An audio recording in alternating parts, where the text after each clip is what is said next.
Hello bachon, let's read the question. The question is, two bodies P and Q of equal mass are suspended from two separate massless spring of force constant K1 and K2 respectively. If the maximum velocity of them are equal during their motion, then the ratio of amplitude of P to Q is. हमें क्या बोल रखा है, हमें बोल रखा है कि दो बॉडीज हमारे पास, दोनों बॉडीज के मास जो हैं वो इक्वल है और दोनों के फोर्स कांस्टेंट है वो अलग अलग है, K1 K2 है, और उनकी मैक्सिमम वेलोसिटीज हैं वो भी सेम है। तो हमें उनके एम्पलीट्यूड का क्या निकालना है, रेशियो निकालना है। तो अगर मैं इसके की कॉन्सेप्ट की बात करूंगी तो की कॉन्सेप्ट में क्या आ जाएगा हमारे पास, देखिए दो बॉडीज हैं, दोनों क्या कर रही हैं, सिंपल हार्मोनिक मोशन कर रही हैं। सिंपल हार्मोनिक मोशन कर रही हैं इसका मतलब मीन पोजीशन होगी और दो एक्सट्रीम पोजीशन होंगी। ये मीन होती है जिसको हम इक्विलिब्रियम पोजीशन कहते हैं, और ये पॉजिटिव एक्सट्रीम एंड और ये होता है आपका नेगेटिव एक्सट्रीम एंड। ठीक है, और यहाँ पर एक्सट्रीम एंड पर जो हमारा डिस्प्लेसमेंट होता है एक्स, वो क्या होता है, मैक्सिमम होता है, उसी को हम क्या कहते हैं, एम्पलीट्यूड कहते हैं। और हमें उन्हीं का रेशियो क्या करना है, कैलकुलेट करना है। और मीन पोजीशन पर मतलब इक्विलिब्रियम पोजीशन पर डिस्प्लेसमेंट जीरो होता है। जहां पर डिस्प्लेसमेंट जीरो होता है वहां पर v जो होती है वेलोसिटी वो हमारी क्या होती है, मैक्सिमम होती है। और जहां पर x मैक्सिमम होता है वहां पर हमारी वेलोसिटी जो होती है वो क्या होती है, मिनिमम होती है।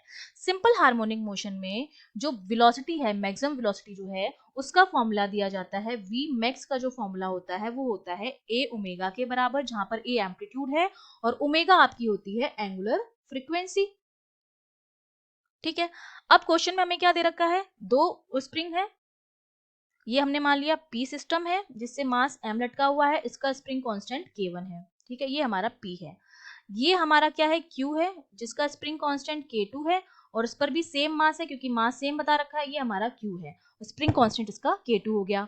इसकी हमने मान ली वेलोसिटी v1 मैक्स है और इसकी हमने मान ली v2 मैक्स है, और दोनों क्या है, इक्वल हैं। तो मैं अगर यहाँ दोनों को इक्वेट कर दूं, v1 max that is equals to v2 max.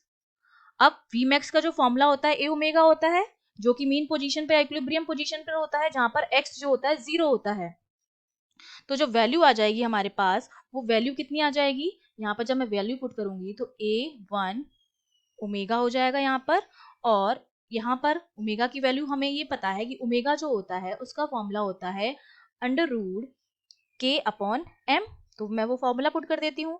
जब मैं वो फॉर्मूला पुट करूंगी तो यहाँ पर मेरा क्या आ जाएगा, ओमेगा की value as omega equals to k upon m। ठीक है, तो वो मैं यहाँ पे पुट कर दूं, 1 इक्वल्स टू a2 ओमेगा 2। तो यहाँ से a1 अपॉन a2 का जो रेशियो आएगा वो हमारे पास कितना आ जाएगा, ओमेगा 2 अपॉन ओमेगा 1 आ जाएगा। अब मैं वैल्यू पुट कर देती हूँ, ओमेगा 2 की वैल्यू और ओमेगा 1 की वैल्यू। तो ओमेगा 2 तो मेरा क्या है, k2 अपॉन m है, और ओमेगा 1 जो है मेरा वो क्या है, root of k1 upon m। अब मास मास तो सेम है, वो कैंसिल आउट हो जाएंगे। तो जो रेशियो आएगा a1 अपॉन a2 का वो मेरे पास किसके इक्वल आएगा, वो मेरे पास इक्वल आएगा root of k2 upon k1 के। ठीक है, तो ये हमारा क्या हो गया, आंसर हो गया कि हमारा जो रेशियो आया है एम्पलीट्यूड का वो किसके इक्वल आया है, जो स्प्रिंग कांस्टेंट हैं उनके इनवर्सली प्रोपोर्शनल होती है एम्पलीट्यूड। तो ये हमारा आंसर हो गया, that means B option is correct. I hope you understood well, all the best.